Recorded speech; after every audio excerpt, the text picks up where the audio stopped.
psíquicamente, conductual y afectivamente las personas. Entonces, de alguna manera, poder hacer un lazo entre apego y mentalización, cómo es el desarrollo del apego, cuáles son las características de los modelos operativos internos, que tiene que ver con todo el mundo representacional, y los patrones de apego, que nos sirven para comprender estilos comportamentales, de procesamiento de afectividad, y también de tipo de representaciones internas que tienen, que de por sí ya aclaramos, no son en sí saludables o patológicos, sino que lo que van a tener que ver es con estilos de funcionamiento que nos pueden dictar a veces factores de riesgo o protección, ¿sí? Entonces, como ustedes vieron la semana pasada, ¿no? La mentalización no hay que pensarla como una capacidad estática, unitaria, sino que justamente tiene distintas facetas, es dinámica, y hay momentos, obviamente hay cierta tendencia a un funcionamiento estable, con posibilidades de mentalización, pero en general tiene una relevancia muy importante en los contextos de apego y se va formando también, contribuye a la capacidad de mentalizar en relación a la construcción de las relaciones y modalidades de apego. Y entonces, cuando hay dificultades, hay momentos de estrés, en realidad es donde ahí se va a ver amenazada la capacidad de mentalizar, y entonces la posibilidad de seguir mentalizando en contextos estresantes o circunstancias de alarma se relaciona, y los estudios han hablado, con un apego seguro. Y entonces desde este punto el apego funciona como un regulador emocional, ¿no? Va a servir para la protección, pero en este punto regulación emocional o regulación afectiva y mentalización son importantes, porque los afectos y las emociones no son en sí buenas o malas. A veces se habla de emociones positivas y negativas, pero quizás lo que es, las emociones son a veces la temperatura de lo que, y el color de las vivencias de las personas. Entonces, de alguna manera, que hay tres aspectos importantes. Uno es poder identificar, ¿no? Que si las personas pueden identificar aquello que les está ocurriendo, la emoción. Otro aspecto muy importante es la modulación, el tema de la intensidad. Muchas veces las problemáticas se van a dar con la intensidad, si hay un exceso, un nivel alto, o si hay un nivel tan bajo que no se puede sentir nada o identificar nada de lo que nos ocurre. Y por otro lado, la expresión de las emociones, que puede tener distintos niveles, ¿no? A veces es una expresión más básica, más primitiva, y otras podría ser poder expresarlas en palabras.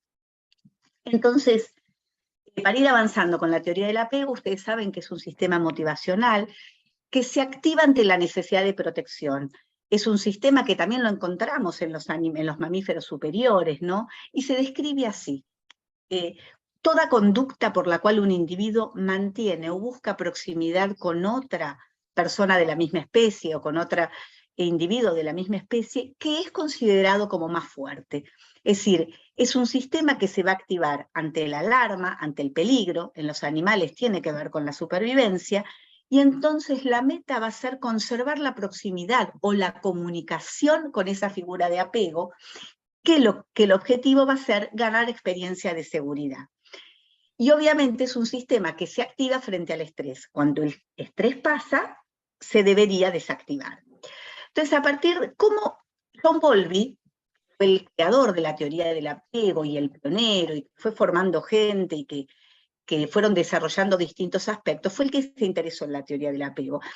A mí siempre me parece, para algunos lo sabrán, pero John Bowlby, por un lado, estudió psicología, se dedicó a la educación y también a trabajar en escuelas con niños con muchos problemas de conducta, y luego hizo la carrera de medicina y se formó psicoanalíticamente en la Sociedad Británica de Psicoanálisis, en la Tavistock Clinic, y él se fue interesando en qué pasaba con las experiencias tempranas, qué pasaba con las separaciones. Fíjense que por la edad de él atravesó la Primera Guerra Mundial, la Segunda Guerra Mundial, que tuvo todo mucho tema con las separaciones para proteger a los niños en la guerra y las consecuencias. Entonces él se fue interesando en qué pasaba con las relaciones y las consecuencias de las separaciones en la modalidad de funcionamiento posterior. Y desde ese punto es que, y también basado en los estudios de la etología, en su contacto con Konrad Lorenz, fue viendo que esto se daba en el mundo animal, pero también se daba en el ser humano, y que la necesidad humana de formar vínculos afectivos estrechos es una necesidad primaria, y hay una tendencia a vincularse, a establecer vínculos recíprocos y a necesitar reciprocidad en las relaciones humanas. Como yo les decía antes, y yo siempre lo recalco mucho, porque a veces cuando se habla de la teoría del apego se cree que es solamente el tema de estar pegados. Un buen apego va a incluir base segura y exploración, es decir, seguridad, confianza y autonomía. Y otro concepto que me parece importante, que nos puede servir también para comprender qué pueden pasar a nuestros pacientes, es el concepto de respuesta sensible, que obviamente, como la teoría del apego empieza a investigar en la infancia, en cuál es el papel de los adultos, se enfocó mucho en lo que pasaba en estos vínculos y se observó qué pasaba en estos vínculos. Entonces,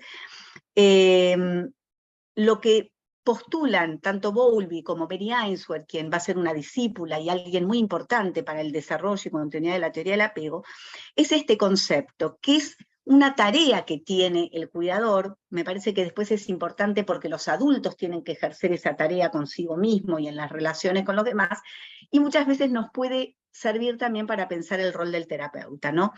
¿Cuál es cómo se entiende la respuesta sensible? Por un lado es notar las señales del infante, es decir, los infantes van a emitir señales. Entonces, una tarea de poder sintonizar con algo de lo que emite el otro. Y la tarea que tiene el adulto es interpretar adecuadamente esas señales, pero desde la perspectiva del niño. Fíjense que acá estos son cimientos que van a tener que ver con la teoría de la mentalización, ¿sí? Y a la vez va a agregar responder apropiada y rápidamente. Es decir, la mentalización, si bien no estaba conceptualizada cuando utilizan este concepto, está implícita porque se requiere una operación en el cuidador de, por un lado, poder sintonizar, pero a la vez suponer que hay una mente separada y voy a tratar de ponerme en la perspectiva del otro. Estos procesos no se hacen todo el tiempo pensando, porque si no, no permite el contacto, pero para entender la complejidad que se da en el día a día en este contacto. Y entonces, la teoría del apego tuvo distintas etapas y niveles, ¿no? Se fueron reflejando. Bowlby, con su estudio de psicología, con la observación, con su interés en el estudio animal, siempre planteó mucho el valor de la observación. Y entonces, de alguna manera, los distintos aportes de la teoría del apego fueron de la mano de las investigaciones, es decir, de una observación sistemática que permitía hacer ordenamientos de lo que observábamos, hacer hipótesis, y esto se fue, por un lado, de la conducta. Quizás un primer nivel tuvo que ver con observar las reacciones ante las pérdidas, las conductas de los niños, las conductas de los adultos, y de ahí va a surgir lo que se llamó los patrones de apego, elaborados por Mary Ainsworth a partir del dispositivo de situación extraña, pero también hubo un interés en explorar cómo era este mundo interno, cómo sería ese estado mental del sujeto, y es a partir de los estudios de Mary Main, otra colaboradora, de Bowlby, continuadora, que se va a poner a estudiar cómo es el mundo representacional de los padres, que es como se empieza a estudiar a partir de la situación extraña, y tratar de ver características similares o diferentes. Entonces ahí, por un lado, en el estudio del apego está la conducta, la afectividad, esas reacciones afectivas que se dan hasta ante el estrés, ante la pérdida y ante la búsqueda de volver a la base segura. Y lo que agrega Mary Main y colaboradores es en realidad el estudio del discurso, es decir, es el estudio del apego en el nivel de lo representacional, que eso va a ser muy útil y va a ser luego retomado por Peter Fonagy, Mary Target, los iniciadores de todo lo que es el estudio sobre la función reflexiva, sobre la mentalización. Va a servir para seguir profundizando los estudios y que luego devino en lo que tanto Fonagy y Bateman pudieron armar como terapia basada en la mentalización, ¿sí? Cualquier cosa me van preguntando, ¿sí? Entonces, ¿cómo se origina el apego? ¿Alguien levantó la mano? Ah, no. Perdón. ¿Cómo se origina? Es decir, va a surgir, no se da desde el inicio, sino que se organiza intersubjetivamente. ¿Qué quiere decir? Que va a ser en las relaciones tempranas. y como yo les decía, va a funcionar como un regulador emocional. Estos modelos operativos internos, que son conjunto de representaciones, esquemas, se van a construir en esas vivencias tempranas. Y entonces van a incidir factores ambientales, es decir, contar con la disponibilidad de un medio ambiente, de una persona, de vínculos que proporcionen esa base segura. Y por otro lado, también va a depender de los factores internos que se vayan construyendo. Cuando nosotros pensemos en los pacientes, en las personas adultas, nos vamos a preguntar si tienen la capacidad de reconocer figuras confiables, ¿no? Cuando van a los vínculos, ¿dónde buscan? Si son figuras confiables o no. Y por otro lado, si pueden, recuerden esto de reciprocidad, si pueden contribuir al mantenimiento de una relación confiable y predecible. Y entonces, ¿qué es lo que se va a internalizar? Bueno, de todo un poco, ¿no? Vamos a encontrar sentimientos, memorias, deseos, expectativas, intenciones, que van a ir armando estas representaciones, y también lo que llamó Daniel Stern, quizás no hablando desde la teoría del apego, pero de estas representaciones de estar con, que son experiencias interactivas. No solamente se inscribe si me calmé, sino qué tipo de acercamiento, qué tipo de circuito interaccional se dio con ese vínculo y con ese otro. Y entonces estas memorias, estas representaciones que se van armando, van a funcionar como un filtro para recibir las nuevas experiencias. Y entonces, por otro lado, las experiencias interpersonales, y van a generar expectativas y respuestas por parte del sujeto, ¿no? ¿Se entiende? Y entonces, ¿cómo se construyen los modelos operativos internos o internal working models? Es decir, lo que hablábamos, la respuesta, van a depender, por ejemplo, de la respuesta, si fue más sensible o menos sensible de los cuidadores. Y esto va a incluir tanto la comunicación verbal como la no verbal, ¿sí? Perdón, que estaba mirando. Y la capacidad de contención frente al estrés, es decir, frente a la desregulación afectiva, a los momentos de desencuentro, a la alarma, es decir, si hay posibilidad en estos adultos de, por un lado, recibir esas respuestas y devolver y transformar esas emociones, por ejemplo, displacenteras, negativas, en positivas, es decir, salir de un estado de desregulación a un estado de regulación afectiva, que lo que se va inscribiendo es que ese estado se puede calmar, por ejemplo. Entonces, en general, lo que decíamos de la respuesta sensible va a tener con poder construir con la dinámica de seguridad en las relaciones, que van a tener que ver con protección, disponibilidad y predictibilidad. Esto va armando una secuencia de representaciones de que si hay dificultades, estas van a terminar, ¿sí? Y algo que, es decir, en estas dinámicas que se van dando en la infancia, el niño va a tender a organizar su conducta y su pensamiento para mantener las relaciones de apego. Es decir, no es que las va a mantener solamente si la respuesta es sensible y da protección y calma. No, se va a armar un patrón en relación a esto. Y entonces esto va generando expectativas respecto a las interacciones con los cuidadores en la infancia, pero esto se va a trasladar a las interacciones en general. A mí me parece que el concepto de expectativa es importante porque en general, siempre digo, y cuando por ahí escuchemos hoy a los pacientes pensando en la posibilidad mental, hay una expectativa de algo en ese encuentro con el otro, ¿no? A veces son relaciones interpersonales y a veces son objetivos, el estudio que hago, por ejemplo. Y entonces algo que es importante también, me parece, es aclarar que cuando hablamos de apego, se habla mucho siempre de una organización diádica. Entonces, en la infancia es con los cuidadores o con los vínculos, pero también me parece que en los adultos va a ser con los vínculos interpersonales, pero también con aquellos vínculos internos, con esas representaciones que tienen de esos vínculos, ¿sí? Y entonces, quizás reitero, pero digo, ¿cómo se construyen estas representaciones? Obviamente, van a estar plagadas por recuerdos, por memorias ligadas a lo que eran estas situaciones de protección, de alarma, de calma o no, o cómo seguían. Y estos va creando creencias, construyendo actitudes y expectativas. Y por otro lado, como yo decía antes, en estas expectativas, ¿cuáles son las estrategias que construye el sujeto para volver a obtener esa sensación de seguridad, ¿sí?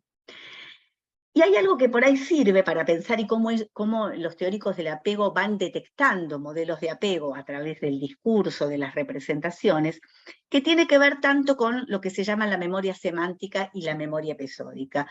La memoria semántica es la memoria oficial, está ligada a la memoria verbal, muchas veces es lo que nos han dicho, lo que repetimos, y la memoria episódica tiene que ver con el recuerdo de un contexto. Concreto. En general son memorias que están ligadas probablemente donde hay distintos planos de la experiencia, y también con lo que se llama la memoria explícita o la memoria implícita o procedural, ¿no? Donde pueden ser representaciones de vivencias compartidas, donde está en juego distintos aspectos del cuerpo, sensaciones, ¿no? Serían más primitivas y menos primitivas, ¿sí? Y entonces, cuando nosotros podemos buscar analizar o comprender cuáles son el estilo o los tipos de modelos operativos internos de tal persona, es decir, cómo es este sistema representacional, lo que proponen es pensarlo digamos, desde distintas dimensiones o distintos aspectos que los componen, que todos van interactuando, ¿no? Entonces, por un lado, en un nivel motivacional, actitudinal, instrumental, emocional y relacional. Son todas como dimensiones o aspectos de la experiencia. Cuando hablamos de lo de motivacional, es que estas representaciones, en la medida que se fueron construyendo, instalando, van a generar expectativas en relación a ese encuentro con los otros. Por otro lado, actitudinal, es decir, qué líneas de actitudes va construyendo la persona para despertar determinadas respuestas, por ejemplo, para ser atendido o respondido en relación a los otros. Instrumental va a tener que ver con con ese sentido de agencia, qué hacen, de qué modo expresan lo que sienten, cómo lo dicen, es decir, qué sistema van diseñando para dominar. Dominar no es dominar al otro, sino tener dominio de esa situación que les brinde perdón, se me fue la palabra, predictibilidad de las situaciones, ¿sí? Y por otro lado, todo esto en un contexto emocional, la posibilidad de regulación afectiva, de cómo se van modulando estas emociones, y si se puede alcanzar, si hablamos en un funcionamiento que sea de cierta estabilidad, saludable, que haya posibilidad de comprensión de los sentimientos propios y ajenos, de las motivaciones propias y ajenas, y esto que yo decía de la regulación afectiva, que haya una modulación, una intensidad que pueda ser tolerable, una identificación de esas emociones y a la vez una posibilidad de expresarlas. Y obviamente en lo relacional, es decir, ¿qué tipo de relación se construye? ¿No? En un sentido saludable es si el sujeto puede tender a establecer relaciones disponibles y responsivas. Esto sería como el juego interactivo. Disponible es que el otro me sea accesible y que a la vez yo esté accesible al otro. Y responsiva es que el otro responda a mis necesidades y a la vez que yo pueda ser responsivo. Esto digo para pensarlo en un ida y vuelta en las relaciones adultas, ¿sí? Entonces, así vamos a poder hablar de patrones de apego. Yo les contaba que Mary Ainsworth se puso tomando todos los aportes de Bowlby, todas las investigaciones en relación a la separación y las distintas respuestas que tenían los niños, estudió sistemáticamente qué características tenía, se puso a estudiar sistemáticamente la relación entre madre e hijo, y lo hizo en distintos contextos, lo hizo en África, lo hizo en Estados Unidos, y entonces armó el dispositivo de la situación extraña que permitió observar sistemáticamente qué ocurría ante el estrés de la separación y ante el reencuentro, y ante la situación con un extraño, para poder detectar qué patrones de apego frente a la alarma y al estrés iban estableciendo los niños. Y entonces ahí estableció, ya Bowlby hablaba de apego seguro o inseguro, ella estableció 3 tipos de apego. Organizados, porque tanto el apego seguro o el inseguro son organizados, es decir, hay un esquema, los modelos de funcionamiento operativo interno se van estableciendo, de respuesta ante el estrés y ante la separación. Entonces, cuando se habla de un apego seguro, en general, ¿a qué alude? Aquí hay un equilibrio y una flexibilidad entre la confianza, la exploración, la autonomía y también la respuesta ante el estrés. Es decir, cuando hay angustia, cuando hay separación, el ser humano acusa recibo de eso que lo estresa. En los niños lo que se da es que se angustian, protestan frente a la separación, pero logran reponerse cuando el cuidador vuelve. Entonces, a esto se llama el equilibrio y flexibilidad. Y entonces, representacionalmente, lo que se va construyendo es, por un lado, que hay confianza en los otros. Por otro lado, en uno mismo y en los otros. Esto va construyendo una percepción de confianza en los recursos propios, en recursos por ahí apropiados, reales, quiere decir que sean adecuados a la circunstancia, y en general el individuo va a poder pedir ayuda, va a acusar recibo de lo que le pasa. Lo que llamaron apego inseguro, detectaron dos tipos, el apego inseguro evitativo y el apego inseguro ansioso evitativo e inseguro ansioso resistente, que tenían dos estilos como diferentes, ¿no? El apego ansioso evitativo, en general, se habla que sobreregulan afectivamente. ¿Qué quiere decir? En general, hay como una minimización de lo emocional, hay como un estilo más sobreadaptado, todo queda minimizado, parece que no hay registro de la situación estresante, pero cuando, por ejemplo, se mide el nivel de estrés por el cortisol, en realidad fisiológicamente hay altos niveles de estrés. La hipótesis es que hay una desconfianza en la disponibilidad del cuidador. Esto ya se puede observar en los niños. Entonces, en general, en el tema de la infancia, son niños que por ahí, frente a la separación, no responden con estrés y a la vuelta no buscan consuelo. Parece que no les pasó mucho nada. Mientras que el apego ansioso resistente, la característica que tiene es que en general sí va a mostrar, subregulan el afecto, es decir, el afecto se va a ver comprometido, van a protestar, se angustian,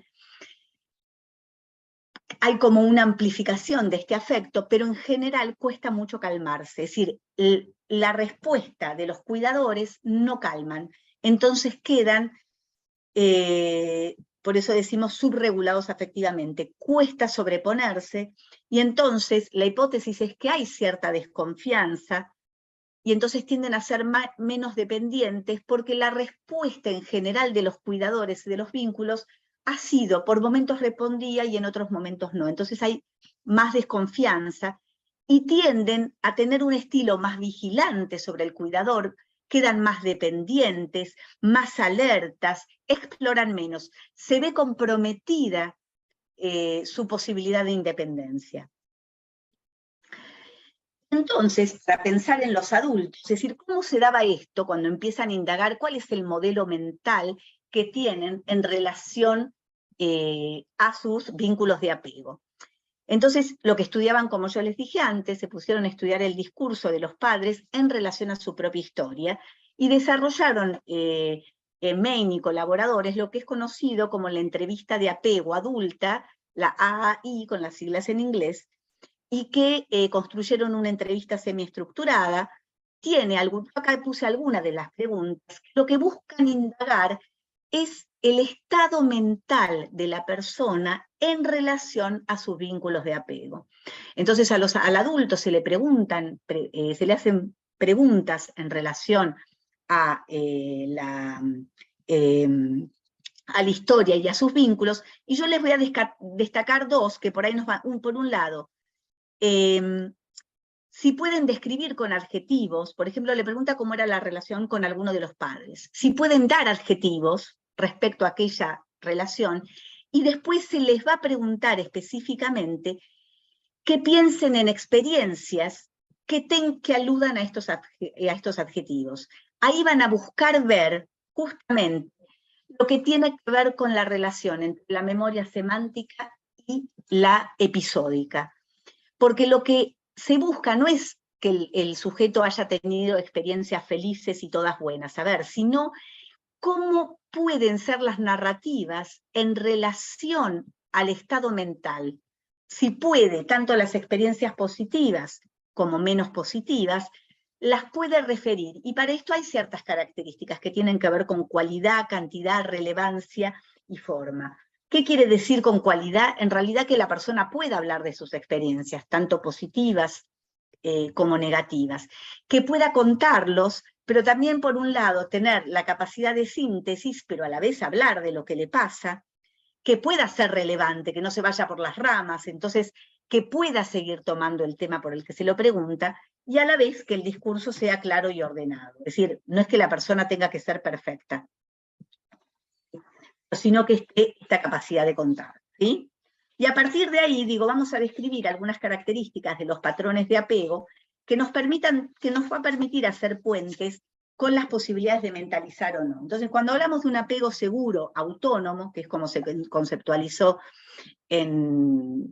a través de la entrevista de apego, es parecido a lo que les dije antes. Hay un modelo de funcionamiento interno de confianza en sí mismo y en los otros, el equilibrio entre la protección, la independencia emocional y la autonomía, una capacidad de regular los afectos, plasticidad, de poder permanecer relativamente estable frente al estrés, y la atención es flexible. Puedo contactarme con aquello que me puede dar dolor, pero a la vez salir y poder tomar la perspectiva de otras experiencias. Y entonces, en general, las narrativas son reflexivas, tanto en lo emocional como en lo cognitivo.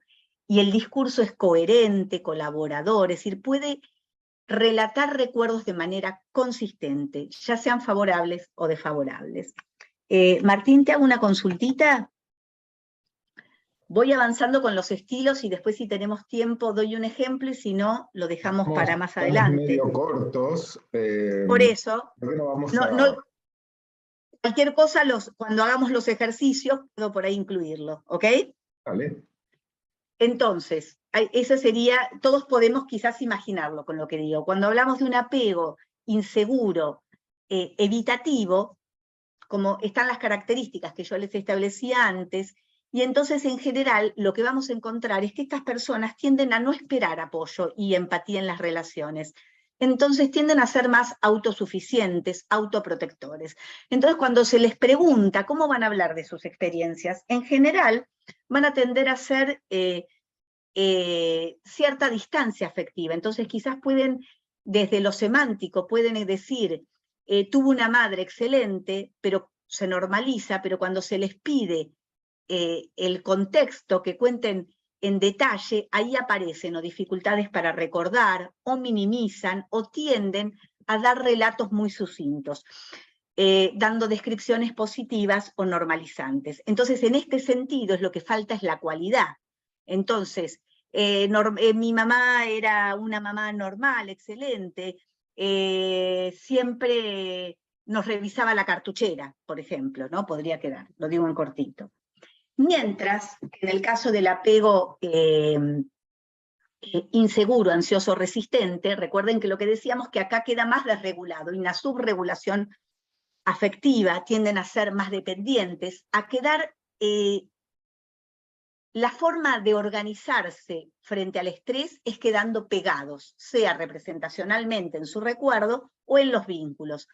Y entonces, a la hora de poder hablar de estas historias, pueden no ser claros, tener contradicciones, en general quedan muy atrapados por el pasado, por las experiencias del pasado, hay enojo o pasividad como sometimiento o temor en sus relatos, es decir, el discurso cae en términos de consistencia, de relevancia, de cantidad. Y entonces en lo observacional puede ser que haya más dependencia en los vínculos, o dependencia en que todavía tengo deudas con el pasado, y entonces todavía muy enojados con los progenitores o muy dependientes de la aprobación. El último apego que quiero mencionar, que fue establecido por Mary Ainsworth y colaboradores, que también nos va a servir para pensar también los momentos de falla en la mentalización, es el apego desorganizado. Lo que ocurrió es que a veces había situaciones que eran inclasificables. En realidad se observaban distintas en lo conductual, como tanto cuestiones evitativas, ansiosas, pero también mucho caos, muchas conductas bizarras. Lo que en los niños se vio que esto tenía que ver mucho con experiencias traumáticas, con experiencias por ahí de maltrato, abuso, y la hipótesis es que el cuidador, en estas cuestiones traumáticas, era tanto fuente de reaseguro o de temor. Y lo que tendía a aparecer en los niños, y digo que esto se traslada a veces el adulto, es como dos formas, ¿no?, de compensar esto. Muchas veces en una cuestión controladora punitiva, a partir de la protesta, de la queja, quedan como controlando el ambiente, o a veces con conductas controlador-cuidador, con la inversión de roles, teniendo como un rol, siendo niños, como un rol de mucha protección o de hipermentalización, vamos a utilizar para más adelante, en relación al cuidador. Lo que se ve en los discursos es mucha contradicción y ruptura de razonamiento, sobre todo cuando vamos a hablar de experiencias de pérdidas, y tienden a activar, y digo esto último, y ahí te dejo decir, cuestiones de hiperactivación o hipoactivación de la conducta de apego, ¿no? O tienden que ir a la lucha o a la pelea, o tienden a disociarse o a someterse como para defenderse frente a la alarma de no ser correspondidos, ¿no? Y de alguna manera, recordemos esto, ¿no?, que la activación y resolución del apego permite sentir control de lo que me pasa, por otro lado, permite restablecer el contacto emocional con uno y con el otro, y a la vez que esa relación tiene sentido. Esto es lo que no funcionaría cuando están estos mecanismos de hiperactivación o de hipoactivación o conductas reactivas, ¿sí? Por ahí aceleré acá para que avancemos, no sé si tienen alguna preguntita, o avanzamos y cualquier cosa lo retomamos. Yo tengo una pregunta. Dale, ¿dejo de compartir? Si están todos de acuerdo, dejamos de compartir. Sí. Pero bueno, si alguien quiere hacer una pregunta antes, está bien. Pero yo tengo una.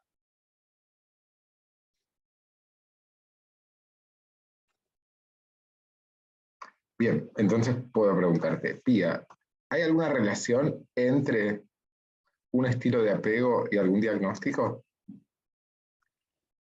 Yo lo que dije es que los tenemos que pensar como factores de protección o de riesgo. Lo que uno podría pensar que si hay, digamos, tiende a haber, por ejemplo, apegos más desorganizados, y en los estudios y en la investigación ha correlacionado con, por ejemplo, los trastornos límite. O, por ejemplo, la ansiedad, el apego ansioso resistente, en general, va a ser un estilo que vamos a encontrar en personas donde hay mucha ansiedad, miedo, fobias, y donde tienden a estar más dependientes. Y tanto el otro, por ejemplo, el evitativo, podría ser personas que tienden a tener un funcionamiento más sobreadaptado, ¿sí? No sé si te la respondo. Lo que sí es importante pensar es que podemos difícil, no terminé de... Pero sí, creo que sí. Yo creo que lo que es importante es que vamos a ver estos estilos si tenemos un trastorno de ansiedad, si vemos cuestiones, vamos a poder explorar los estilos. Lo que no vamos a decir es que... Otra pregunta, ¿el terapeuta sería la figura de apego en ese momento? No, se cortó, no escuché. ¿Y el terapeuta sería o no la figura de apego en ese momento? Bueno, una de las características que siempre se busca en las terapias es construir una relación de apego segura.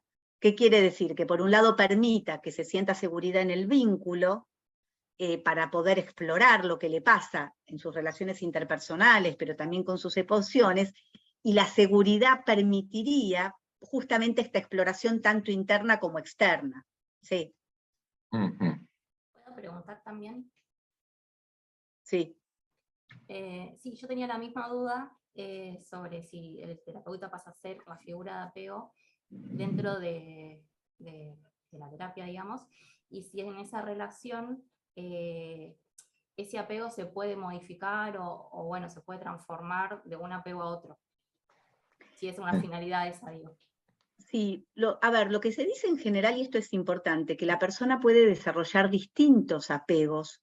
Vieron que yo les dije esto, que no es solo no es un atributo, hay que pensarlo como diádico. En la infancia podemos observar que quizás haya un apego seguro con un progenitor y con el otro más bien inseguro. Entonces, lo que va a ir dando es predominios, ¿no? Entonces, cuando un paciente viene a terapia, probablemente uno puede evaluar qué estilo de apego tiene. Entonces, y quizás si hay un apego, por ejemplo, ansioso evitativo, va a ser alguien que tienda a minimizar lo que le pasa o las emociones, o tiende a tener desconfianza en que puede ser escuchado y que puede ser comprendido. Entonces esto lo que va a llevar, es decir, no es que automáticamente el terapeuta se transforme en figura de apego, se va a buscar construir, si uno lo piensa, desde esto, lo que yo les decía, la respuesta sensible, a ver si podemos pescar las señales y se puede dar esta reciprocidad de disponibilidad y responsividad. A veces la disponibilidad es tener paciencia en construir este código en común, ¿sí? Y las intervenciones, es decir, es esto de lograr disponibilidad y responsabilidad. Una pregunta, si yo tengo un estilo de apego cuando soy adulto, ¿lo puedo cambiar? Se puede es decir, a mí me parece que se pueden engrosar, tienden a ser estables, se va a buscar modificaciones, ¿sí? Okay. Yo creo que, es decir, no hay que pensarlo tan simplista, pero cuando se van agregando, se van transformando experiencias de otro tipo, es como si se agregaran otras representaciones, que por ahí la tendencia va a estar, quizás lo que le va a permitir es agregar como otras intermediaciones, ¿no? Cuando hablo con fulana me pasa esto. Es decir, yo creo que no hay que ser ni tan exitista ni tan pesimista. Qué difícil el centro. Bien, si alguien tiene alguna pregunta más, si no, pasamos directamente a los estilos prementalísticos y veo que ya se están preparando. Yo tengo una pregunta. Sí. ¿Por qué, como un ejemplo de una familia que tenga varios hijos, o sea, se pueden dar como tan diferentes los estilos de apego en cada hijo?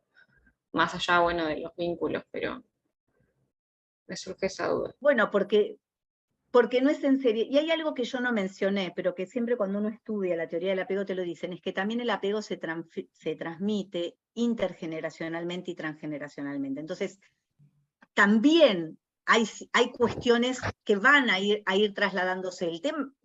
Lo que pasa es que los vínculos no son todos iguales, es decir, a veces va a depender del momento en que nació, por ejemplo, ese hijo, qué le pasaba a la madre, qué le pasaba al padre, si había otras figuras que podían acompañar, y además los niños van desarrollando apego con sus distintos vínculos. En un punto esto es un...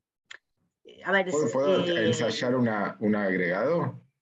Sí. Bien, acá están, voy a corroer un poco la relación directa. Es apego fue operacionalizado.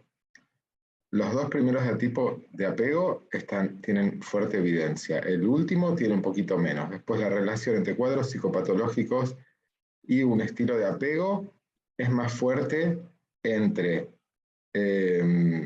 trastornos de la personalidad y infancias con vulnerabilidad, abusos, etc. Eso está súper demostrada, la relación. Sí. Después, no todo esto produce esto.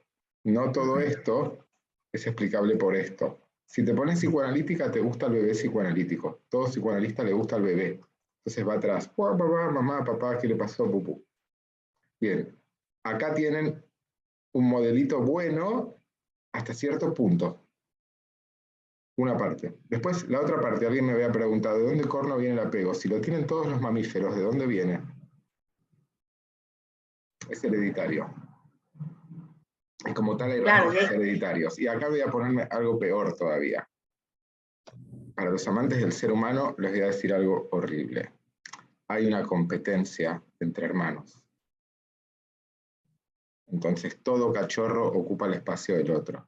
Nosotros, porque somos, excepto nosotros, todos los que estamos en esta sala ahora, que somos amorosos, tiernos, y nos ayudamos y cooperamos entre nosotros, el resto de los seres humanos comparte algo con los animales, que es que van a competir por esa atención, por esa figura de apego, por esa teta, por más alimento.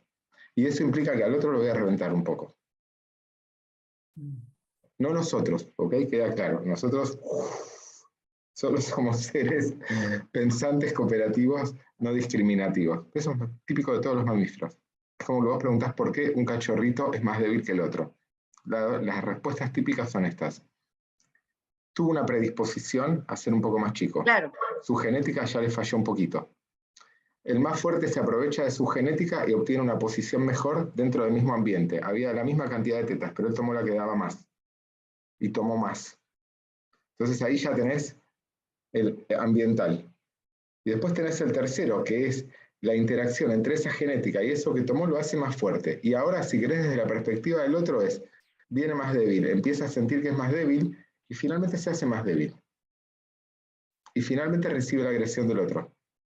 Hermanitos, perritos, ovejitas. Claro, yo lo que agregaría ahí, Entonces ahí tenés la explicación, claro. que es una parte muy ciega de todos los psicólogos, que es que en las relaciones familiares no todo es cooperación, sino que competencia y rivalidad.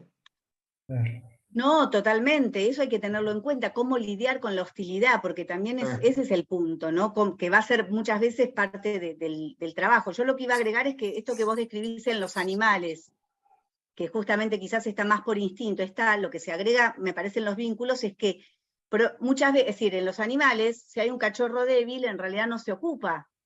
Va a ser del que menos se va a ocupar. A veces nosotros encontramos la cuestión inversa, y esto es bueno, va trayendo otras complicaciones, o a veces otras cuestiones en los vínculos. Puede ser que se ocupe más del débil, pero ame más al otro también. Porque es el que le da más satisfacción. Sí, es complicado, pero no tiene mucho sentido seguir escarbando la relación de... No. Sí. Pero lo importante es que hay estabilidad, pero también posibilidad de transformación, ver los dos aspectos. Digo que también, me imagino que el estilo de apego que uno desarrolla también tiene que ver con el temperamento. A veces los hermanos es una cuestión de... Y también, bueno, yo pienso en el modelo, de BT, ¿no? Que por ahí a veces mucha vulnerabilidad, ¿no? Y un padre, digamos, con una madre, un tutor, cualquier, porque tampoco es ni padre ni madre ni nada. Sí. El criador, ¿no? Por ejemplo, con una representación o apego seguro y esta cuestión de identificar los ritmos, etcétera, etcétera, y capaz que desemboca en lo mismo que por ahí una persona con no tanta vulnerabilidad, pero un ambiente de desastre. Sí, es epigenética, es la relación, ahí están las causas hereditarias. Si Bowlby era un evolucionista, causas hereditarias, interacción del ambiente, epigenética, ahí está. Sí. Y multifactorial, me parece que es importante que quede esto, que obviamente va a entrar el temperamento, va a entrar las experiencias, pero también es dinámico en esto que vos dijiste, va a tener que ver si ese ritmo y eso que se pegó se pudo construir y se va amplificando positivamente o no, y después las experiencias posteriores. O también a veces por ahí es como las dos cosas, porque por ahí un chico por ahí muy vulnerable, un bebé muy vulnerable, muy emocional, y tal vez al cuidador como que le resulta por ahí medio difícil entender qué quiere, cuándo quiere, ¿no? Es que es más difícil, claro que sí, es más difícil de leer, de codificar y de soportar, lógicamente. Pasamos a los estados prementalísticos. Eso, el día que alguien llegue a encontrar una relación estricta, es epigenética. Hasta ahora todos nos quedamos más o menos tranquilos con la fórmula combinada de 30-30-30. Más menos, digamos. Estos colegas para los más chicos, más jóvenes, en general todos coincidimos en que es una parte, otra parte, y la parte accidental. Pasamos a, si quieren algo más, del tema niños, pasamos a la otra parte. Tengo una pregunta, me gustaría hacerte una pregunta más. El tema de... ¿Se escucha? No sé, pues yo ando mal con el sonido. Perfecto. Bien. Sí, se escucha. Hoy estuve malísimo con el sonido. El hecho de detectar los diferentes tipos de apego en el paciente, ¿eso implica alguna estrategia específica diferente para, digamos, para intervenir sobre el problema? Es decir, ¿se intervendría específicamente sobre el tipo de apego que tiene para lograr alguna mejora significativa, clínicamente significativa en el problema que tenga el paciente? Digamos, está como, creo que el modelo está manualizado. El modelo de trastornos de terapia basada en la mentalización para los trastornos de la personalidad del grupo B, para los estrés postraumático, no. O sea, no hay ninguna indicación en el cual nosotros tengamos que revisar el estilo de apego. Sí hay unas escalas de estilo de apego, sí te dice que va a ocurrir medio intuitivamente que vas a terminar corriéndote a la posición del cuidador que más falló. Pero eso va a ocurrir, pero no hay ninguna indicación. ¿Okay? No es que nosotros lo tengamos que detectar. Lo que sí tenemos que detectar es el diagnóstico, el tipo de mentalización y el tipo de dimensión de la mentalización. Si es más centrado en uno o en el otro, si es más interna o más externa. Eso sí lo tenemos que detectar y eso sí hace cuáles son las intervenciones. Gracias. Sí, lo que yo agregaría que si lo pensás desde el apego, lo que te va a servir es que en realidad buscas que la persona tenga accesibilidad, digamos, en esto de justamente de trabajar sobre la mentalización, es que pueda ser accesible a sus propias experiencias y a las del otro. Y entonces es buscar de qué forma esto va a ser más accesible. Y esto haría en esto de buscar que haya disponibilidad y reciprocidad. En esa línea, no me parece que sea fija, pero va en la línea de que pueda mentalizar la persona, y si puede mentalizar va a poder percibirse y percibir al otro.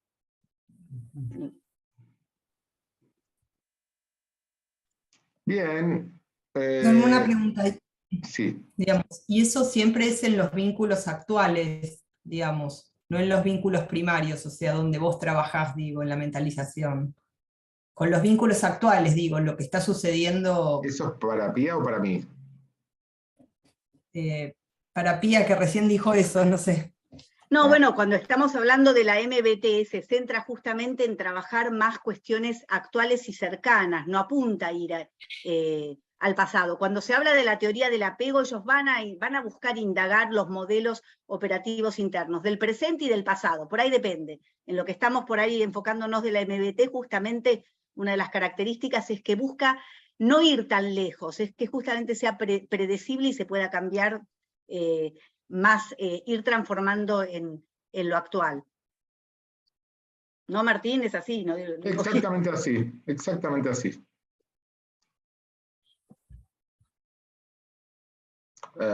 ¿Algo más o pasamos a los modelos prementalísticos? Bien, comparto entonces. Vamos a meterle un poco de velocidad. Modelos prementalísticos. ¿Lo ven todos? Perfecto. Esto es como se vería una buena mentalización. Si quieren, es lo que explicó Pía en idioma infantil de niños, cómo sería una buena mentalización. Lo repasamos.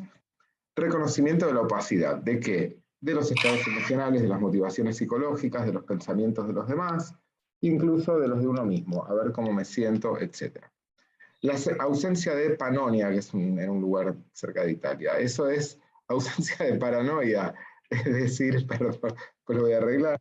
De paranoia, que quiere decir, bueno, todo el mundo lo entiende, la postura de contemplación y de reflexión. No es que todo el tiempo lo estemos haciendo, pero las interacciones sociales complejas requieren contemplación y reflexión. Yo estaba pensando, si Pía me tomara una entrevista del apego para el adulto, todos lo debemos haber pensado en algún momento mientras estábamos escuchando eso, y digo, bueno, ¿cómo debería describirlo? Eso requiere contemplación y reflexión. A su vez toma de perspectiva, porque hubiera pensado, tengo dos perspectivas ahí, la del niño, que lo experimentó, pero la del adulto que lo evoca. Después, el interés genuino, la apertura al descubrimiento, comprensión y disposición a perdonar a los demás, la predictibilidad, consideración de la variabilidad, perspectiva del desarrollo, el famoso escepticismo realista, reconocimiento de las funciones preconscientes y presentación del sí mismo con una continuidad autobiográfica, en el cual uno tiene una explicación del sí mismo y uno por qué llegó hasta acá y cómo es uno. Estas son unas de las formas para que podamos identificar que hay una buena mentalización. Como les decía, no todo el tiempo estamos mentalizando, no todas las acciones de la vida cotidiana, es más, casi ninguna de las acciones de la vida cotidiana del quehacer diario y simple requieren buena mentalización. Para que hagan toma de pantalla, es escepticismo realista, toma de perspectiva y apertura al descubrimiento. Todo lo otro es derivado.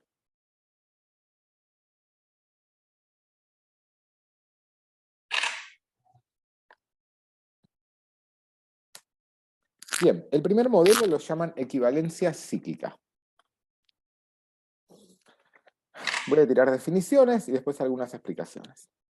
¿Qué es la equivalencia psíquica? Es como, voy a volver a la parte de los modelos científicos. Supongamos que nosotros concebimos que hay 4 o 6 modelos prementalísticos y los vamos creando. ¿Cuál es el problema que tenemos? Tenemos que operacionalizarlos en un modelo de investigación y después comprobarlos. Entonces que no se superpongan con el otro y que midan lo que tienen que medir. Acá está todo el problema. Entonces uno dice, bueno, esto que vamos a terminar viendo en unas pocas placas es todo un trabajote. Por eso son 3 y no 1 o 6. Y por eso tardaron tantos años en encontrar el último de la teoría del apego. Digamos, uno desde la perspectiva teórica puede especular muchísimo. Bueno, entonces, ¿qué es la...? Perdón, una preguntita re chiquitita para entender, para poder seguir. Yo sé qué es lo que estás explicando ahora, pero no entiendo el concepto de modelo de prementalización, prementalístico. Bien, son en realidad otras formas de mentalización no buena, no adecuada. Y como tiene atrás, ojo, acá está el problema de nuevo, vamos a clarificarlo. Cecilia, tenés una detección antipsicoanalítica vos. ¿Cómo? Esto tiene una idea atrás de que la patología del adulto es alguna etapa del niño. Esa es la idea atrás. Para algunos fue un poco más fuerte, para otros más débil, porque no se demostró. De hecho, no está demostrado. ¿Ok? Lo llaman pre. Entonces es que no llego a mi buena mentalización. Perfecto. La base que sí tienen es esta, que es a nivel cerebral, cuando yo no estoy en óptimas condiciones, voy a mentalizar con alguna de esas otras 3. Entonces, aunque no sea la del niño, es la del cerebro perturbado o un estado alterado, o alguien fumado o drogado, va a estar trabajando porque mi corteza prefrontal están alterados esos estados, entonces es formas más primitivas, neurológicamente serían más primitivas. En los niños son normales, en los adultos no, pero tiene una parte, hay una parte de todos estos cursos, si hicieran el curso original, que es la parte neurológica, que yo no la doy porque apenas la comprendo, pero no me siento capacitado ni para... La podría llegar a reproducir, pero no explicar. Pero básicamente es que está asociado con áreas del desarrollo del cerebro. Sí, con el desarrollo evolutivo. Es con el desarrollo evolutivo de los niños y las conductas y de cómo se va desarrollando ese pensamiento. ¿Viste como, por ejemplo, cuando Piaget explicaba que se va de un pensamiento más concreto a uno más abstracto? Estos modos prementalísticos son mucho más concretos, son formas de pensamiento concreto. Entonces tenés, por ejemplo, el modo de pensamiento teleológico, que después Martín lo va a explicar, ¿no? Sí, sí. Y este sería un ejemplo de estado... igual. A ver, sigo con esto. La equivalencia psíquica es la realidad, es como yo la siento o yo la pienso. Es un ejemplo de estado prementalístico. Sí, uno de los 3 que se demostraron. Uno de los 3, ahí está. Uno de los 3, son 3 que encontraron evidencia. 3, no 5, no 2, 3. Entonces, uno es, la experiencia interna adquiere la potencia de los fenómenos físicos. Cuando estamos muy regulados, nosotros sabemos que una experiencia interna no necesariamente es lo que ocurre afuera. De hecho, dudamos muchas veces de nuestras emociones, sentimientos, pensamientos, etc. Y lo tomamos siempre entre comillas.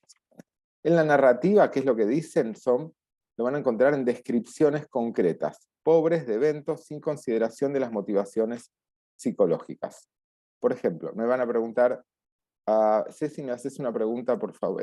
No, Ceci, vos no. Pía, ¿me haces una pregunta sobre mis padres? De la pregunta del apego. La entrevista del adulto, por favor. Total, voy a responder lo que ya tengo pensado. Se fue. Bien. Bueno, mis padres fueron, como lo serían todos los padres, digamos, tienen tareas para hacer, no puedo decir que me haya faltado nada. Alimentación, educación, felicidad, también algunos momentos en donde como cualquier padre o madre, la pueden haber pifiado, y como cualquier persona adulta, digamos, las personas son así, entonces, bueno, es probable que haya ocurrido lo que les ocurre a todas las personas. Bien, no hubo ninguna psicología, no hubo ninguna motivación, no hubo ninguna emoción. Estoy haciendo otro estilo, Sí. que no es el... bueno, es el otro que me sale con más facilidad, el de El disociación. evitativo, claro, Sí, pero muy bueno, bien, lo está siento. bien. Gracias, Pía. Entonces, no di nada afectivo, absolutamente nada. Y me fui de mis padres a...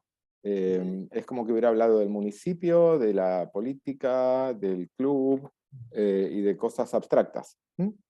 Bueno, los Ese padres sería... son padres, hacen lo que pueden, como cualquier persona. Una consulta, ¿y ese sería el modo de equivalencia psíquica? ¿Ese? No, no, no. O- En una descripción lo que vas a encontrar es, lo primero que ustedes tienen que encontrar es, me hicieron una pregunta psicológica, que es, estás en una entrevista psicológica, sos un clínico, y vas a preguntar por emociones. O sea, yo te estoy preguntando cómo fue tu infancia, cómo fueron tus padres, y vos me vas a lanzar unos conceptos genéricos, donde no toqué ninguna emoción tuya, no hay ninguna emoción. ¿Ok? Entonces es pobre, concreta, puede ser realista o no, pero siempre es sin motivación psicológica. Bien. Gabriel, ¿cuándo puedo hacerte una pregunta muy personal? No hace falta que contestes honestamente. ¿Vos te acordás cuando ese chico te pegó cuando eras chico? Sí, No, tenés la que verdad decirme que que no. sí, si no, no hay juego. Ah, bueno, Sí. sí, me acuerdo. ¿Por qué crees que te pegó? Eh, y era malo, era muy agresivo. Me encantó. Bien, bien. Era malo, era para lastimarme. Ok. ¿Para qué me pegó? Para lastimarme. ¿Pero por qué te pegó? Porque era malo. Bien. No estaba, a ver, si hacen una pregunta, es como hagan una pregunta a cualquier colega nuestro, te van a dar especulaciones, psicología, motivación, etc. Esa es una respuesta emocional donde hagas estados psicológicos. ¿Qué es lo que va a faltar? Listo, una muy buena respuesta. Entonces es, ¿por qué cruzó la gallina? Lo que dicen los manuales es, ¿por qué cruzó la gallina la ruta? Para llegar al otro lado. Claro. Hago una consulta, ¿no? Tengo un amigo, un compañero, que tuvo una pareja y que me dice que todo era motivo de conflicto. Por ejemplo, una vez iba manejando y un auto lo pasó y la chica le dijo que él estaba mirando a la otra chica. Como que, y eso fue motivo ¿Y no de estaba pelea. mirando? Claro, como ¿O lo inventó o que estaba mirando? viste, todo era, sos un Un calentón. pajero, sí. ¿Cómo? Un pajero, lo leí en un libro de literatura. Claro. Bueno, Estaba hipermentalizando esa chica. todo era, le decía, todo era el conflicto, Bueno, solamente eso. ese es el otro modelo, después lo vemos. Está buenísimo tu ejemplo. En la hipermentalización son no hipermentalización, son hipervigilantes de pequeños signos. Esos signos no están errados. En los casos míos y conocidos míos jamás han mirado nunca a nadie, pero sabemos que sí otros lo hacen, y el tema es que es difícil de interpretar. Ven signos, signos, signos, pero después no pueden interpretarlo. ¿Ah? Por ejemplo, la interpretación sería es una conducta normal en los vagos del barrio que hagan eso. No significa más que eso. ¿Bien? Entonces, acá, ¿qué es lo que hay? No hay un reconocimiento de los sentimientos propios o de los otros, no hay un reconocimiento de la relación. Acá es importante esto. Relación, pensamiento, sentimiento y conducta. Es lo que yo te pregunté. ¿Por qué ese chico pegó? Uno la puede pifiar, son siempre estados imaginativos, porque quería someterme, porque estaba enojado, porque estaba desarrollando un sadismo temprano, qué sé yo, lo que fuese. Y la otra cuestión es que es una experiencia siempre inmediata. Entonces yo lo sé, porque lo siento. Si yo lo siento, es lo que es. Ajá. pasamos al Martín, otro. puedo agregar, en general da certeza, es la perspectiva y con certeza. Es que es así. Es así. Es así, ¿ok? No es de otra manera. Estoy haciendo un chiste, a mí ya esta parte me gusta activar un poco. Equivalencia psíquica, entonces, ¿qué es lo que tenemos? ¿Qué puede pasar? La sensación de unión con otra persona. ¿Ven acá la fotito? Me sonrió. ¿Es cierto que me sonrió?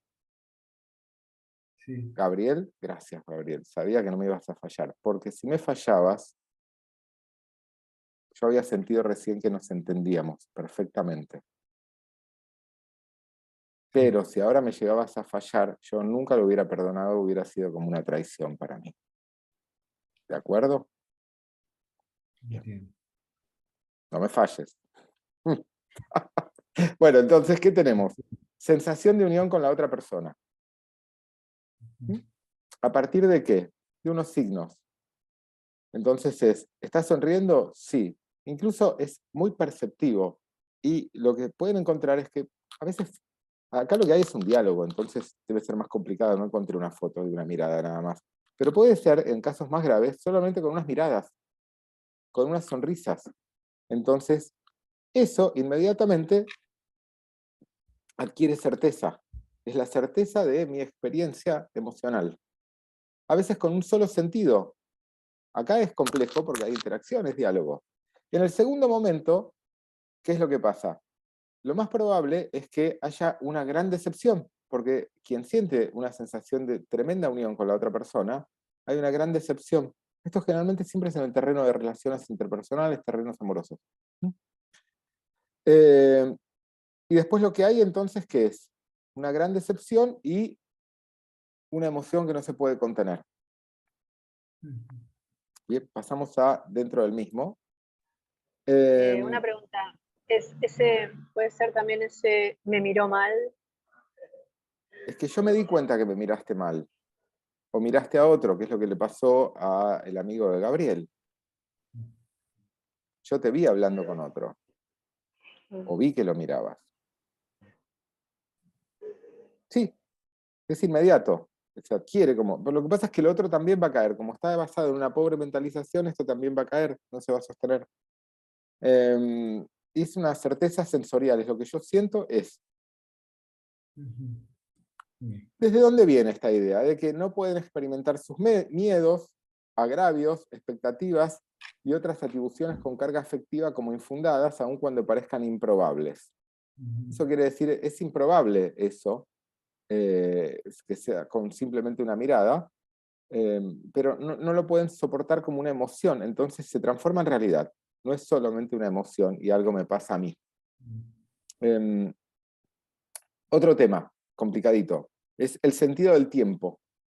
En general nosotros tenemos una idea de un tiempo. Lo van a encontrar en pacientes que, a ver, por ejemplo, uno se acuesta con una mujer, está embriagado, esa misma noche había tenido como 2 intentos de salir, se había propuesto no tener sexo, tiene sexo, entonces cuenta que en medio de esa complicación le dijo a la otra de tener sexo sin preservativo y que quería tener un hijo con ella en ese mismo momento.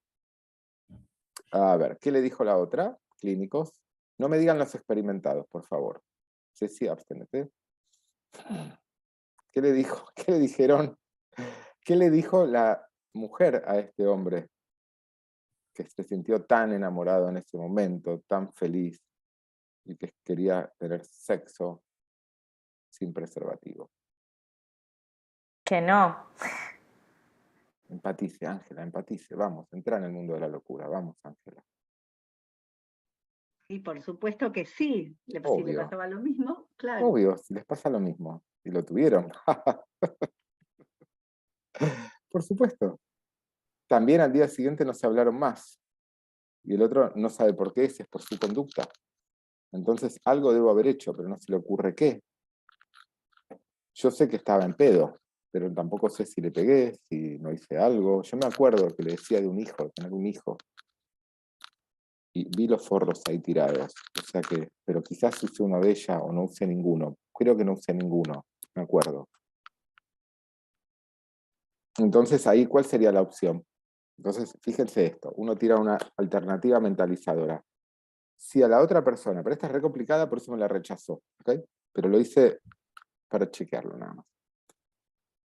Si a la otra persona le pasó algo similar, es posible que se sienta arrepentida o avergonzada. Y por ende, te bloqueó o no está contestando o se retiró. ¿Es posible? ¿O es muy delirante de mi parte? Para explicar por qué alguien desaparece. ¿Se puede sentir arrepentido? ¿Sí, Gabriel? Sí. No, sí, pero es que es lógico que no. Es algo debo haber hecho y no sé qué. Entonces, ese es un modelo prementalístico. ¿Mm? Tiene la experiencia, la siente, tiene 2 datos concretos, que es que mandó 3 mensajes: hola, buen día, ¿cómo estás? Perdón si pasó algo inadecuado ayer. Perdón si pasó, no tengo idea. ¿Ok? Ni lo puedo pensar, entonces no hay motivación psicológica, no hay sobre sí mismo. Imagínate que sobre la otra persona tampoco, que es súper especulativo, ¿eh? ¿De acuerdo? Bien. Ángela, de nuevo, tenés que pensar cómo piensa el otro, es una especie de imaginación esto. No qué es lo que hubieras dicho vos hubieras dicho no, sin formas correctas de cuidado, pero probablemente tampoco hubieras llegado a estar con esa persona, entonces eso no ocurre, ¿bien?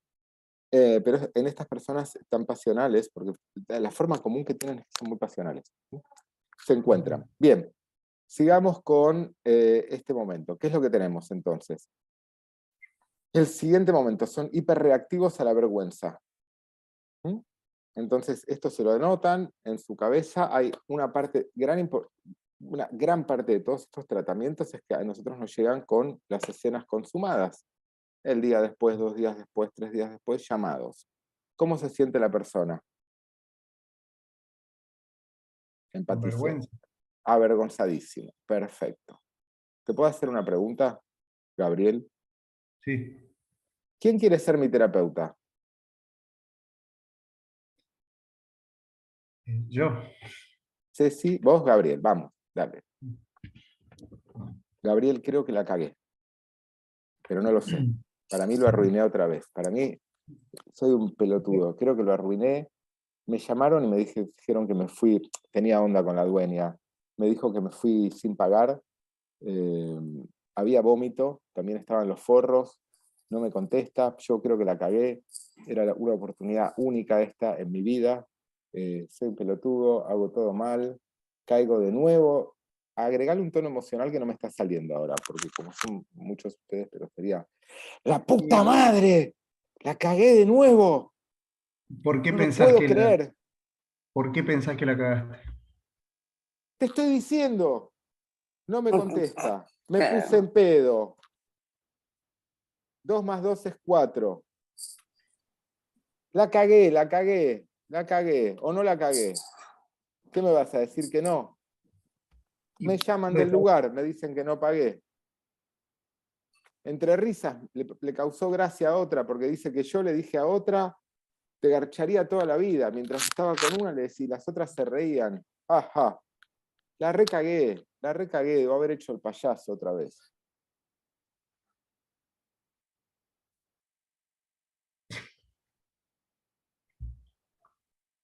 Gabriel. No sé qué decirte, la verdad. Ajá. Igual está complicado, yo estoy perdida también, Bueno, no sé qué a ver, esperás que digamos. es así. Si yo no primero me tienen que bajar la activación. Después, si yo no puedo, desde este modelo, si no puedo contener esta vergüenza que siento en el momento, y esta decepción y esta frustración, voy a pasar a otra acción impulsiva. Es así, desde este modelo. Entonces, lo que tienen que ver es cuánto la cagué. Y buscar alternativas. Primero bajás mi estado emocional y buscas alternativas cuyo resultado no sea la cagué. Esto es algo que pude haber hecho, por ejemplo. Entonces, una pregunta normal, una dirección, bajo forma de pregunta, pero es una dirección, es: en todos los otros episodios hiciste más o menos esto. Habrás hecho algo parecido, sería lo lógico. ¿Sí? Es razonable. Entonces, si en todos los otros episodios lo pudiste más o menos resolver de esta manera, en este también. Entonces no es la cagué completamente, sino que es parcial. Entonces el tipo te dice, no puedo imaginar qué es lo que hice. Bueno, imaginemos juntos qué es lo que hiciste. ¿Qué es lo que hiciste? Lo puedes hacer con tu estilo terapéutico, de artilugios, qué es lo que hiciste, probablemente lo que hiciste acá, acá, acá y acá. Para darle una dirección, digamos. Sí, bien. Acá lo que tenemos son arrebatos dramáticos y agresión, pero sin un sentido preciso de la causa de la frustración. Siempre está relacionado más bien con la cuestión ambiental. En muchas escenas de estas, lo que te vas a encontrar es que te dicen, ¿por qué la encerraste? Vos preguntabas qué pasó, ¿por qué la encerró a la mina y le pegó? O la mina, ¿por qué le empezó a pegar? Porque me sentía encerrado en el lugar. Yo empecé a sentir que estaba encerrado, cuestiones ambientales. Esas sensaciones son reales en ese momento.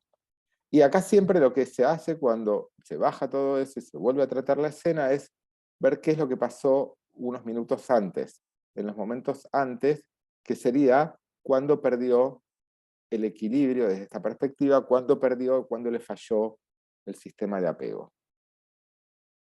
Y empezó a funcionar de la otra manera. Martín, sí. ¿Puedo preguntar como para ver si... En realidad es como que justamente hay que meterse y revolver a recorrer intentar recorrer con el paciente la escena, es lo que acabas de decir. La escena es muy... así como no se explora tanto la infancia, si te aparece, bueno, la tomás, la escena se recorre. ¿Qué estabas haciendo? ¿Qué estaba haciendo antes? Es siempre primero qué pasó, qué pasó, qué pasó, qué pasó. Es conducta, conducta, conducta, conducta. Hecho, hecho, hecho, hecho. Bien. Una vez que está calmado el tema, pasás a sistema de atribución. ¿Qué sentías? ¿Qué sentías? ¿Qué sentías? ¿Qué sentías? ¿Qué sentías? Bien. Después más complicado todavía, que es raro. Y a la otra persona, que hacía la otra persona, que hacía la otra persona, qué sentía la otra persona, qué sentía la otra persona, qué sentía la otra persona. En general te mandan a la mierda a la segunda de esas, o sea, no es así de fácil, digamos, no va así tan fácil. Son muchas sesiones y va. Entonces, ¿qué es lo que pasa? Acá lo tenemos representado. Pero, discúlpame, Martín, sí. ¿Eso estás hablando sería como un análisis en cadena? Eso sí. Que lo primero. Pero sí. No análisis en cadena de la conducta problema, porque la conducta problema ahí habría sido que se puso en pedo. No, la conducta esa ya lo sabe y lo tiene identificado en este caso. Sería, por ejemplo, ¿cuándo es que se sintió excluido?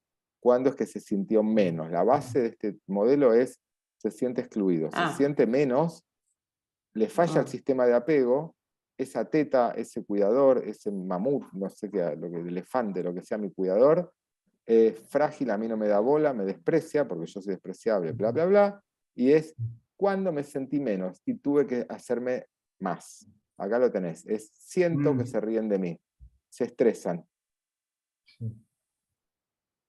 En este caso se podría haber desencadenado después de los 3 mensajes que no le respondieron. Ahí puede ser que haya empezado a pensar que hizo algo mal. Ese es el segundo episodio. El primer episodio sería cuando se desencadenó. Bueno, primero, una cita de esa naturaleza es estresante. El segundo es cuando se sintió frágil y débil y empezó a tomar más alcohol para tomar más coraje y valentía. Bien. Después lo que tenés es el día después, que lo que te va a llevar, si el flaco este no estuviera en tratamiento y no estuviera ya como, y fuera leve además, de moderado en realidad es, no me responde, debo verificar. ¿Cómo debo verificar? Me voy del auto, subo hasta tal lugar, me planto ahí, tengo que verificar. Y ahí puedes tener otra escena, porque ¿qué le va a decir la otra persona? Perdón, Martín, vas a digamos, a investigar, digamos, qué le pasó a él y por qué empezó a tomar alcohol, digo, qué fue lo que pensó, por qué, digamos, lo hizo, digamos, esto de en algún punto, digamos, no sé, le apareció, bueno, no voy a poder con esto, no me... En general el paciente está inducido a todo eso, ya lo aprendió. Ajá. ¿Para qué toma alcohol? Ya lo sabe. ¿Qué es lo que produce el alcohol? Ya lo sabe. ¿Qué pasó, qué pasó, qué pasó? A mí en realidad no me interesa qué pasó. A la persona le interesa qué pasó, ¿para qué? Para que vea cuándo se fue estresando, cuándo apeló al alcohol. Y ahí, pero en realidad el estrés esa es una emoción, que tiene que aparecer algún tipo de pensamiento. El pensamiento típico en una cita, a pesar de que es un psicópata muy seductor. ¿Cuál es?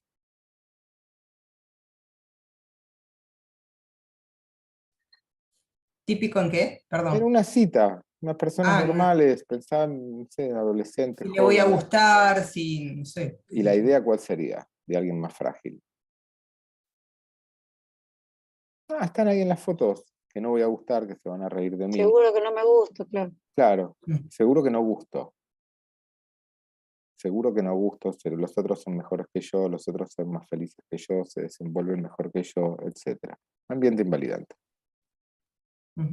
Los otros la están pasando bárbaro. Es una sensación. El paciente tiene que aprender a eso. ¿No lo ven en la foto? ¿Qué sienten? Miren en la de esos tres. Qué bien que la están pasando y nosotros hablando de mentalización. ¿Los ven? ¿Qué sienten? Bueno, hay muchas veces que los pacientes, viste, digamos, dicen, miro las, digamos, las redes sociales, ¿no? Digamos, hay algo de eso, y veo que todos son felices. Este se la pasa mirando. Es todo, es todo inmediato, pero se materializa, ¿sí? Bueno, pero una persona un poco más regulada sabe que solo publicamos cosas donde nos vemos más o menos bien, no publicamos cada vez que nos pasamos. Son la mayoría de las veces.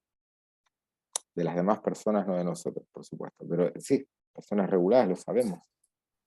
De hecho, son hiperatentos a estímulos muy positivos y muy negativos. Los neutros, que son más opacos, no los toman. En las redes también puedes encontrar opacos. Bien. Entonces, ¿qué es lo que tenemos? Este es el circuito. Excitación, emocionalidad, equivalencia psíquica.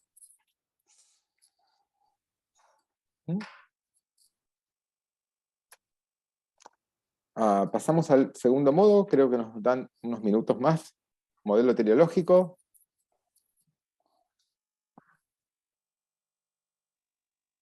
Una consulta. Sí. Yo tenía una consulta para hacerles a todos ustedes. Hasta ahora, ¿se va entendiendo el tema? Más o menos.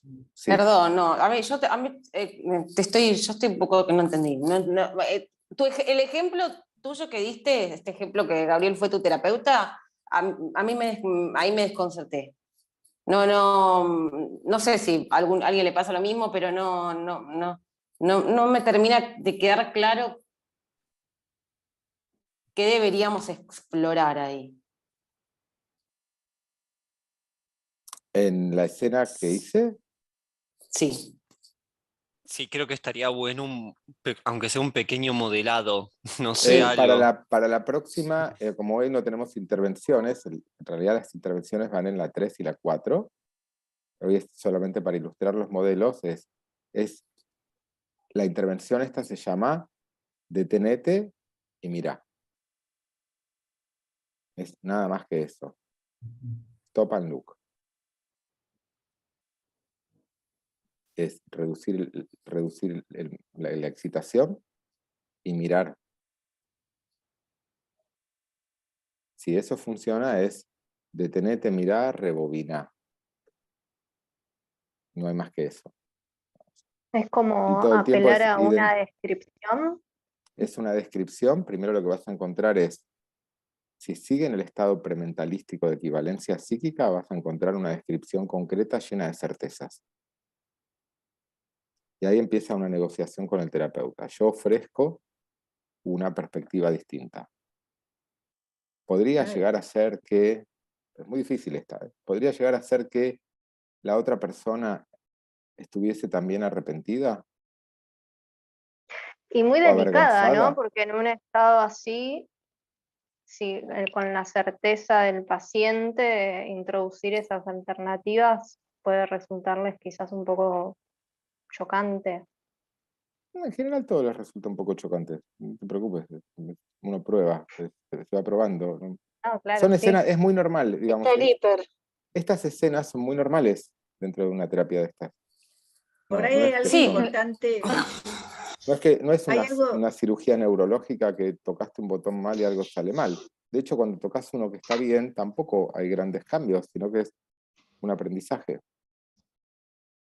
¿Puedo recopilar un poquito en relación a la equivalencia psíquica? Lo que ustedes tienen que tener en cuenta siempre es que en la equivalencia psíquica se presenta como una certeza, ¿no? Como una suspensión de duda por parte del paciente. Entonces, lo externo es igual a lo externo, es como simplemente es así, mi sensación interna es exactamente igual a la realidad, ¿sí? Entonces, ahí es cuando, por ejemplo, lo podemos ver en los pacientes cuando dicen, voy a dejar la medicación porque me hace mal.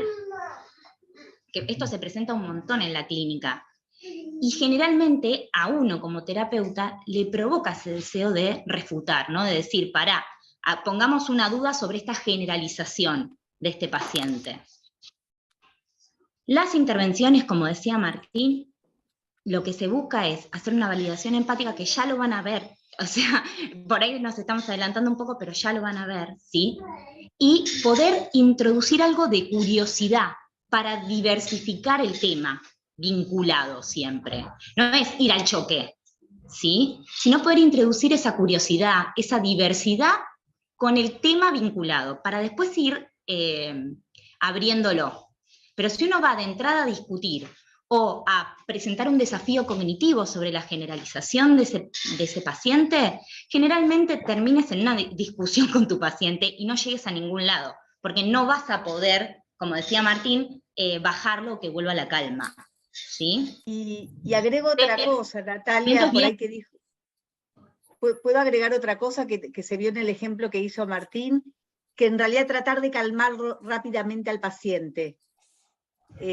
Como tratar de sacarlo rápidamente, porque en realidad me parece que esto de decir recorramos, pará y miremos, bueno, hay que ver si el paciente puede, pero es una propuesta justamente de cambiar esto, de intentar cambiar, tenemos que parar y mirar, y que llevaría a intentar reflexionar, ¿no? Posteriormente. Pregunta, perdón. Con relación justamente a lo que estamos hablando, quizás, digamos, después de hacer esa validación empática, esa, digamos, actitud indagadora, se podría llegar, digamos, a una forma de confrontar empáticamente con relación a agujerear algo de esa certeza. Sí, es la idea, que eso es lo que les decía Martín como el tercer paso de la intervención, ¿no? Bueno, poder pensar qué le pasaba al otro cuando yo tenía esta actitud o decía algo. Como ya empiezas a hacer como una confrontación, pero es difícil de llegar a eso. Entonces, por eso les decía, ese es como el objetivo final, pero se va construyendo para llegar a eso, no es que de entrada vos lo planteás, porque ahí sí no vas a poder ayudar a tu paciente en nada. Hay momentos en que estas mismas personas pueden tener buena mentalización y sobre otras cosas. ¿Sí? Pero igual sí, a ver si me está quedando claro, por ahí estoy en otro canal. Digo, por ejemplo, una persona que viene con este relato que vos hiciste, Martín. A ver, convengamos que si uno se pone a pensar en la experiencia y uno tiene más o menos un conocimiento digamos, un mínimo conocimiento de los otros, la verdad que no está tan errado. No, podríamos pensar que uno podría pensar, no estás tan errado, que si hiciste todo eso, probablemente la cagaste. Es probable que la haya cagado. Si te pusiste en pedo y empezaste a piropear a todas las otras pibas al lado de la chica que te gusta, y después, no sé, y todo lo que siguió después, bueno, probablemente no estés tan errado de pensar que el otro, existe la posibilidad de que el otro no lo quiera ver más. Está bien, ahora yo digo, pensándolo, esto de la equivalencia psíquica sería esta cuestión de tener la certeza absoluta de que la cagó, digamos. A ver, te voy a decir algo. Sí, por supuesto que existe esa posibilidad. También en este caso, estas escenas las hace habitualmente, y habitualmente recupera esas mismas parejas que uno dice, oh, Ah, si bueno, alguien fuese ese dato normal, faltaba. no, pero es que no tengo por qué darlo, porque es algo para, es algo para inferir. En general border se junta con, puede que se junte con alguien más regulado, pero, y tal vez nunca llegan a relaciones muy estables, y a veces son usados porque son muy divertidos, y porque quizás esa noche gastó una gran fortuna, e invitó a medio mundo, y va a pagar. Y porque ahí, por ahí es un gran amante, y un tipo muy regulado no lo es, entonces también son usados. Pero son para una noche, algo que es entendible, quizás un modelo más para una mujer. Bueno, hay también hombres de una noche que son para eso, y que se zarpan y hacen ese tipo de cosas, y qué sé yo, los tipos se enamoran. Entonces, y el otro problema es un problema estratégico terapéutico, que es si vos le decís y validás, yo valido la experiencia, pero no apoyo totalmente el juicio. Si el tipo realmente la arruinó una vez más es porque es un desastre, está todo perdido, generalmente podés tener acciones más impulsivas. Entonces es abrir No, igual a yo la esto no se lo especulación. diría. Ah, A ver, nunca, digo, no, eso yo es lo siento que lo mismo digo. que vos, que la cagó 1000 veces, siempre siento que la cagan. Y vos después Pero creer que digo, no decís, es que, claro, pero ahí convengamos que digo, hipermentalizar, yo por lo menos lo entendí así, hipermentalizar sería por lo menos el ejemplo que contó el compañero anterior, Gabriel, ¿no? Esto de, pasó un auto, estabas mirando, ¿por qué la miraste? Bueno, todas esas cuestiones que uno escucha siempre. Ahí, bueno, no tenés tantos datos y, bueno, ya estás haciendo como una conclusión, pero acá tiene un poco más datos de la realidad que podrían apoyar esta conclusión. pero sí, De claro que que la sí. cagó, por ejemplo. Sí, claro, claro. ¿Puedo hacer una pregunta? No es muy estratégico validar esa certeza en ese momento. No, pero me parece que lo que ¿qué se quiere? está ¿Que me pegue? ¿Que ejercitando me prenda es fuego el el consultorio? pero me parece lo que se está ejercitando es el proceso justamente de mentalización. Por más que tenga o no certeza, lo que se apunta es justamente a generar la mentalización. Y para generar la Más allá que mentalización por hay ahí, que obviamente, considerar otras alternativas. ya eso es terapéutico, porque es una persona justamente que tiene esa falla. Entonces, si le empezás a entrenar, más allá de que a veces la puede pegar, porque evidentemente hay muchas pruebas de que la puede cagar, bueno, no importa, ya el proceso de mentalizar es un ejercicio que por sí mismo no está haciendo. Entonces, es eso. Y aparte Después es se lo vuelven que... a caer. De hecho, claro. esta persona tiene, en general, salvo estas situaciones de estrés vinculares, relacionales, amorosas, o laborales muy estresantes, puede tener una buena mentalización en general, es alguien funcional. Pero Que aparte después algo que paga dijiste, todas sus Martín, rupturas, ¿no? algo que dijiste, Martín, es que de alguna forma ir detectando cuáles son esos gatillos que lo ponen en la situación de alarma y activan el sistema de apego. Entonces, en ir trabajando estas escenas es para que la próxima quizás pueda detectar y ir para otro lado, digamos, como que se apunta para eso, porque bueno, a veces sí, pasó y ocurrió. Bien, antes de cerrar, ¿alguien querría hacer otro ejemplo que quizás nos ilumine un poco más? ¿Hay algún paciente por acá? Y con esto terminamos. La idea es ver si tiene buena mentalización o mala, no necesariamente el modo, porque no los vimos solo uno. ¿O quiere contar una escena de algún paciente? Sí, quería preguntar, referente justo a mi amigo. Él tenía un problema, el problema de mi amigo era el siguiente. Él se puso de novio con esta chica, y pensaba constantemente que la chica se iba a ir con otro, ¿no? Bueno, unión perfecta. Una de las cosas que me decía era, mira Gaby, me decía, yo cuando me puse de novio con ella, yo lo primero que hice es borrar todos los contactos de mujeres de mi celular. Y cuando vi el de no borró todo. ¿Por qué no borró? Me dice. Y eso es como que lo llevaba a pensar Todos que... sabemos por qué. A ver, ¿por qué no borró todo? Sí, pero se juntaron dos border hermosos, uno para el otro. Sería porque no soy correspondido. ¿De acuerdo? Claro. No soy correspondido, es certeza. No soy suficiente para ella, seguro. También. Claro. Y otra cosa que decía era también, estuve viendo en su Facebook que ella tiene una foto de hace 3 años y medio, pero es de un novio anterior. ¿Por qué no borró la foto? ¿No lo olvidó? Entonces, pienso, es un modo de pensamiento teleológico, ¿puede ser? Es teleológico, sí. Claro, si está la foto es porque Ese es mira al otro. teleológico, es la realidad. El teleológico tiene una parte muy complicada. Perdón, Cecilia no contestes, Felipe no contestes. Mariana, tu pregunta. No, quería, digamos, era el caso que yo había traído para hoy, pero por ahí tenía una partecita que estaba buena para pensar, digamos, en esto de la mala mentalización. Dice, tenía pensado estudiar, la paciente dice, ¿no? Porque el jueves tengo un recuperatorio, pero me quedé en la cama, me empezaron a surgir pensamientos y sentimientos feos. Dice, como que no sabía qué hacer, estaba en la cama y me puse a ver redes sociales y pienso que nunca voy a llegar a estar bien como los otros. Es una partecita, pero digo, viste, lo traigo como esto de la certeza, ¿no? Nunca voy a estar bien como los otros. Ok. Y como lo que ella siente, ¿no? Es la realidad. Ella siente que nunca va a estar, y esa es su realidad. Entonces, Y está verificada por las cosas que ella ve. La sensación es la realidad. Y es fuerte porque está ahí visto. Son esas fotos fuertes, muy fuertes. Entonces, como terapeutas es muy difícil discutir realidad con realidad. No vas a poder discutir realidad con realidad. Es emoción. En realidad, si nosotros lo pensamos por fuera de la teoría, lo que está pasando es primero se sentía mal y deprimida. Luego sí lo verificó. Pero como no puede saber cómo se siente, lo experimenta en la realidad. Es un empobrecimiento de la experiencia interna y una exageración de la experiencia de los sentidos.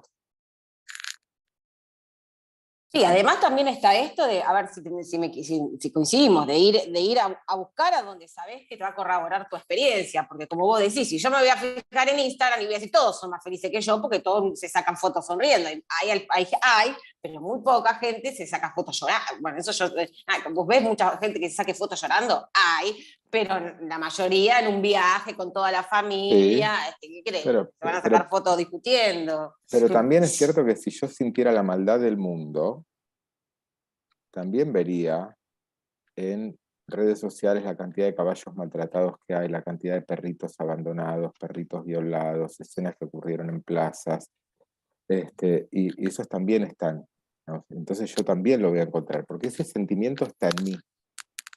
Es mi sentimiento, pero para mí no es mi sentimiento, es la realidad y lo estoy verificando.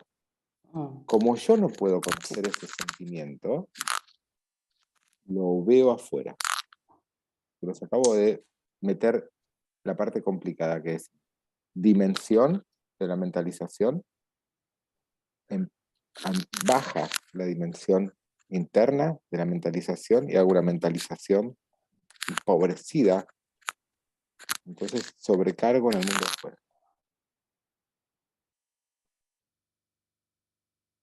Pero está bien, es perfecto ese caso. ¿Alguien quiere hacer un caso más y cerramos por hoy?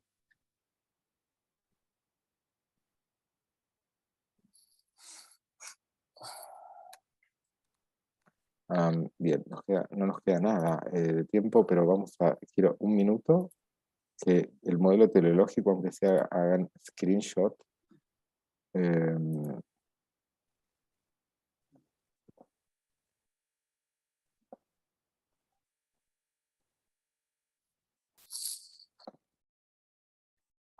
El chiste que les iba a hacer era que si se sentían bien, lo tenían que expresar levantando la mano, haciendo algo muy observable. Entonces son personas, este modelo teleológico es complicado porque requiere mucha acción, muchísima acción. Y a su vez la acción implica emoción.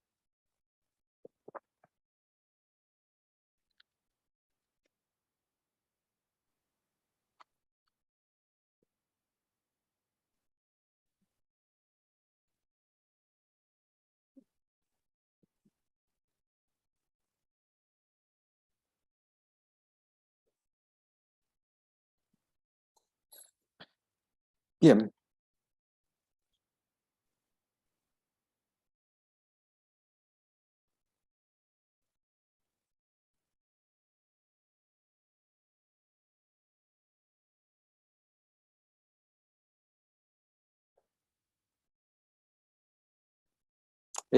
Las dudas y todo eso lo vamos a trabajar la próxima. Nos quedan 2. Uno que ya lo habíamos trabajado un poquito, que es el de la pseudomentalización, que es bastante más simple para nosotros. Hoy vimos entonces el modo de equivalencia psíquica, y nos quedan el modelo teleológico o modo teleológico y el de la pseudomentalización para la próxima clase.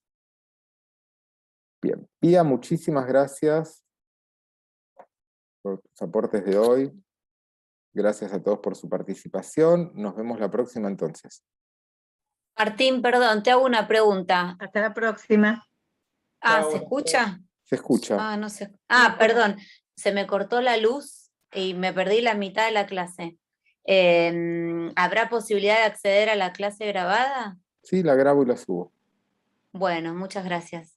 Que estén muy bien. Gracias, Chao, hasta luego. gracias. Buenas noches. Chao, Chao, muy buena bien. semana. Bye, bye. Chao. Saludos. Nos vemos la próxima.